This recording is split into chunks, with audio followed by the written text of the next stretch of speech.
Good evening, Fiji. Welcome to this evening's show. Last week, the Elections Office held a recruitment drive targeted at employing 14,000 Fijians to work on polling day. Work towards the elections in September is in progress. Various political parties have already registered, and many more proposed parties and proposed candidates are in the process of registering and continue to strategize on how best to contest the elections. One such party is the country's oldest political party. The National Federation Party held their working committee meeting today in Suva. We spoke to National Federation Party leader Biman Prasad earlier last month about his party policies right here on For the Record. The country is at a critical juncture. This is a great country. It should have been a great country already, but we are going through a very critical period. We haven't had democracy in this country since 2006, and the NFP's enduring values of democracy, human rights, freedom, and our belief in the progress and development of this nation rests in the freedom and democracy, a framework within which we can advance the interest of all the people of this country.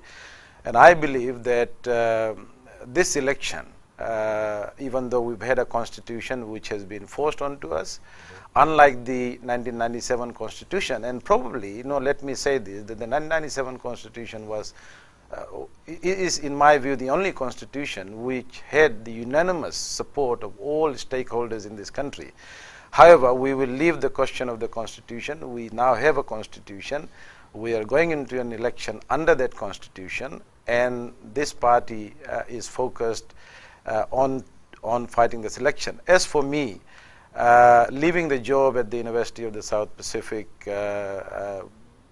is sad. I liked working at the university. I liked my students. But I think at this point in time, this country needs the support and the vision of people who can take this country forward in a democratic framework. And the National Federation Party has given me this opportunity. I consider it to be an honor and a privilege to lead this party. And NFP has always played very important roles at critical junctures of this country, whether it be independence, whether it be the review of the 1990 Constitution, whether it be formulation of the 1997 Constitution. And I believe NFP will once again, at this critical juncture, provide the leadership to this country. Okay, we'll get back to the Constitution, but you mentioned the elections, 2006. Now, what is on the minds of many Fijians is, okay, the results from the previous elections wasn't too good for the National Federation Party. What are you going to do different? What is this approach for 2014? That's correct, Pideli, and I see that journalists actually like to remind us all the time that we didn't win a seat since 1999. But they also forget that under the previous systems, the NFP had a significant number of votes as a party. And we believe that under this system, under the proportional representation, if we had that system before, we would have had seats in Parliament in 1999, in 2001, and 2006. This is going to be a different election. This is going to be an election which will not be about history, although history is important. It is not going to be about what we see now. It is going to be about the future of this country. And I think people in this country are looking for leaders, looking for political parties with integrity, with honesty, and a history of supporting democracy. And NFP is the only party, in my view, which has never supported a coup. We condemned the coup in 1987. I personally fought against the coup in 1997. I led the Fiji Youth and Students League in support of democracy. We condemned the coup in 2000. We condemned the coup in 2006 because this party, and I personally believe that Fiji cannot progress with political instability. We need democracy, we need stability, we need leaders and parties who can provide consistent policies for the future of this country. And I, as the leader of the National Federation Party, I can assure you that I'm going to lead a new NFP, reminding ourselves about the enduring values of the party and the values that some of our finest leaders in this country, who led NFP in the past, provide us with. So that is why I think NFP is going to be a force to reckon with. I think the people have realized. I mean, the feedback that I've received since taking over the leadership on March 29th has been tremendous. I was in the north, I was in the west. I've had a lot of support from young, educated people, farmers. They are fed up. People are fed up in this country with this idea of instability. Okay, where is that support? What type of support in terms of age and how many, percentage of females? I can give you an example. At the convention, there were close to about 50 young people. This is 50 young people. 50 young people, who had the NFP T-shirt, who were very excited. And since that convention, and since my speech and our president, Topo Donindalo's speech, there's been a lot of excitement amongst the young people. Not only amongst the young people. I was in Lambasa. I went right up to Vanikoro.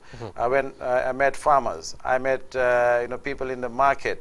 I think people are looking at new leadership, and they're looking at NFP as a party which can provide a new direction. And this is why I keep saying that I and Topo Donindalo are going to lead a new NFP.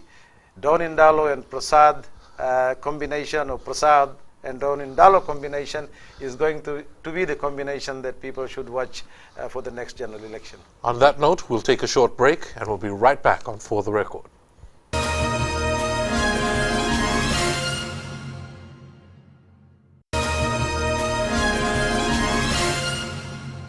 Welcome back to For the Record, and this evening we're joined by the new leader of the National Federation Party, Professor Biman Prasad. Now, just before the break, you went on about the new leadership of NFP, Donindalo and Prasad, taking on the country, and we've talked about the support. You've talked about, yes. So is it the youth that you're targeting? Well, we are targeting every section of the population, and this will be reflected very, very clearly in our manifesto. I said this in my speech. We'll consult everyone, including the youth, women, people with disability, farmers, and our manifesto and what we're going to offer to the people of this country will be for everyone and every section of the population. So we are very, very mindful of that. Now, before the break, we also mentioned a little bit about the history of NFP. It's rich in Fiji, and even the previous leaders of National Federation Party had, made submissions to government about one vote, the one vote purpose and policy for elections. Now, is this something the National Federation Party supports in this election? Well, as I said on AINA the other day, that the National Federation Party, you were correct, always wanted one person, one vote, common role. And indeed, the National Federation Party's submission to the Gai Commission reflected that as well. And so we've made this very clear. Of course, the circumstances under which this is now included in the 2013 Constitution remains a matter for discussion and contention. But as I said, but you do agree? No. I mean, we agree on the one person, one vote. But if you talk about the whole Constitution and the way in which the Constitution was imposed on the people of Fiji, that's another matter. That's a matter for discussion at some point later. But right now, the NFP is focused on returning Fiji to democracy, and this is why we have decided that we're going to fight this election. We're going to fight this election with honesty, integrity, and with a manifesto that will offer people a real choice. And as I said in my speech, and I laid down a number of broad policy platforms, ranging from addressing poverty, unemployment, economic policies, farmers, land, number of issues. And I also said in that speech that this election is not going to be about what we have seen in the last few years. It is not going to be about 2014 budget. It is going to be about the future of this country. It is going to be about returning Fiji to democratic rule. And it will be about consistency in what political parties can offer as part of their manifestos and policies.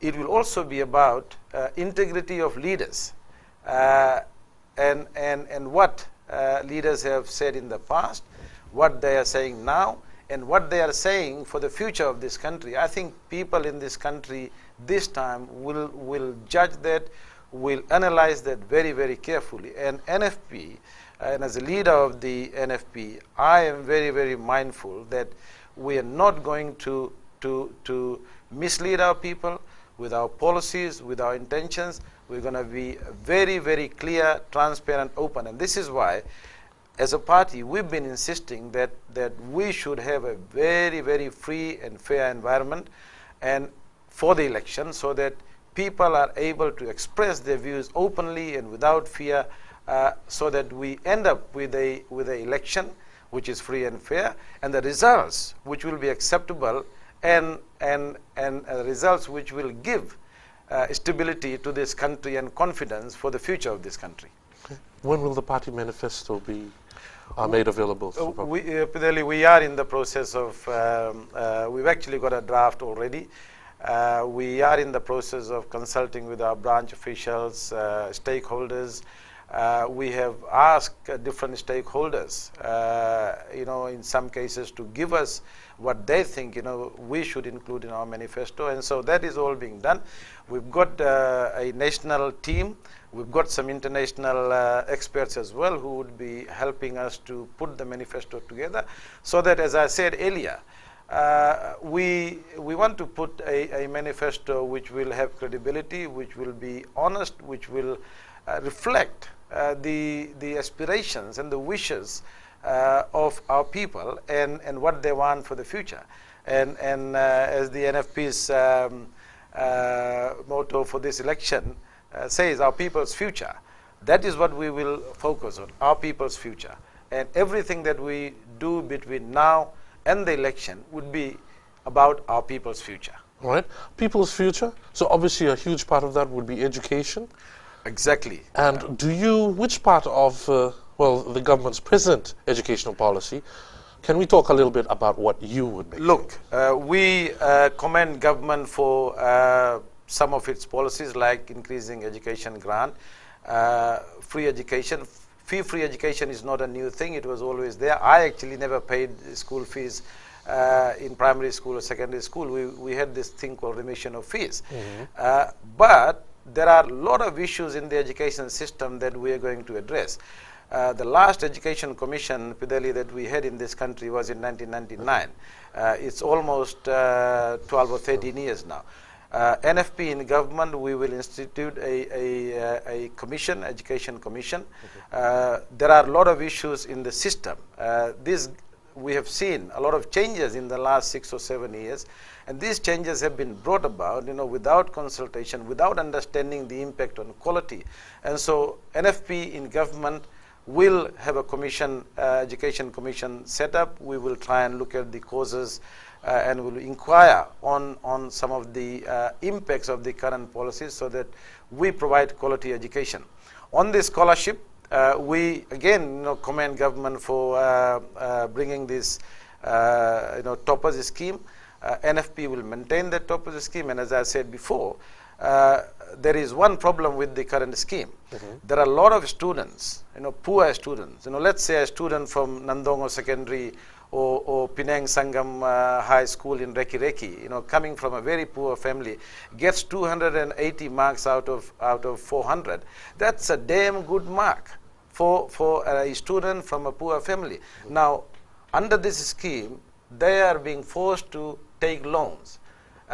We will ensure that we will have a means-tested scholarship for those students who have marks between 250 and 300 who are not going to make up the top of the scheme, and we will provide them with scholarships because these are poor kids. You don't want to burden them and their parents with a loan in the future.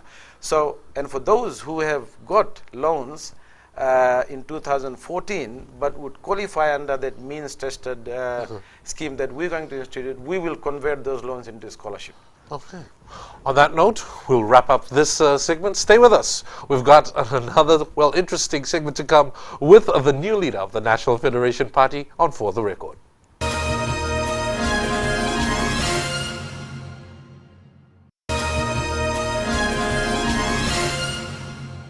Welcome back to For the Record, and we continue our discussion on the policies of the National Federation Party with its new leader, Professor Biman Prasad. Now, you mentioned in your speech at the when you were announced as the leader, that, let me quote, the poor economic performance has resulted in rising poverty and rising unemployment. The biggest killer for our people has been the rising prices of food and utilities. And it said that when it took over power, this government promised to reduce VAT from 12.5% and to 10%, but instead it raised it to 15%. Now, what will you do? What will the National Federation Party take on this approach? Thank you, Budeli. That's a very good question. Very important issue for the people of this country and for the poor of this country. That is correct. When this government came into power, they said that they were going to reduce the VAT from 12.5% to 10%. Instead, they increased it to 15%. You know, we had a devaluation of the dollar. And there are some other deliberate policies like raising of import duties on a number of key food items. And if you look at the statistics, this is Bureau of Statistics, this is not my statistics. If you analyze the rise in price over the last 5 or 6 years, in fact, you know, food prices have gone up by 60%. Utility, lighting and heating, which means electricity bills, you know, power bills, if you put all that together, it went up by 60%. So what we are saying is that government has put a lot of burden on the poor by some of its deliberate policies. When we get into government, we will reduce the VAT immediately from 15 to 10%. I know some media organizations and Radio Nautrang in particular, they said they are simply calculating that there will be a reduction of revenue by 33%. Now, it doesn't work that way. I mean, people have to understand that. I think they need some economic advice as to what will happen. We are also saying, and I said that in my speech, that NFP in government, our ambition would be to grow the economy between 5 to 6% within 2 years. And a reduction in VAT to 10% does not necessarily mean a reduction in the revenue by exactly 33%, which will be the reduction in VAT. Right. We will have, as we will put down in our manifesto, very, very clear policies as to how we'll make the shortfall. But the important thing is that we want to put that $200 or more million back into the pockets of the poor, so that the poor have the purchasing power, have the ability to go and buy that basket of goods, which will provide them the basic necessities in the 3 meals. And what we are saying now is that poor are struggling to put food on the table, to put that basket, you know, which would be a balanced basket, you know, which will include milk, which will include all the other, you know, food items that they need on a daily basis. And this is what our ambition is, this is what our plan is, that we want to give immediate relief to the poor. You mentioned unemployment. Yes. That is a very, very serious issue, and it is a serious issue because the economy has not grown, as I said, you know, it's grown by slightly over 1% in the last 6 or 7 years. I accept that the economy has recovered much better in the last 3 years, and some of that credit, you know, goes to the government, you know, we accept that. But the fact remains that there is very high levels of unemployment. And I'll give you some statistics. Between 2010 and 2012, 26,000 people registered at the National Employment Center, and only 4,000 got jobs in the formal sector. Recently, the figure went to 30,000.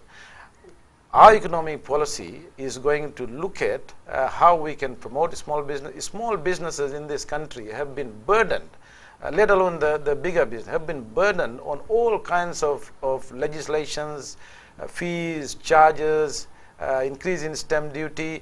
And small businesses are very, very important in creating employment. Even those, roadside stalls, they create employment. They have 1 or 2 people working for them. So our approach would be to promote, inclusive economic growth policies, so that we create, maximum number of jobs. A lot of people who are moving away from the rural areas, and this is another thing. I mean, there is lack of confidence amongst the farmers in this country.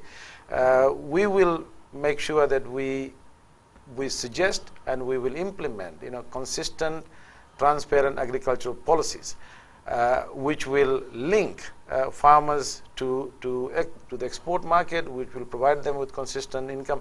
And therefore, we want to bring consistency in the overall economic policy. And we are going to provide a level playing field for all the businesses. I acknowledge that government has done some reforms. Some of them are commendable, like the deregulation of the telecommunications sector.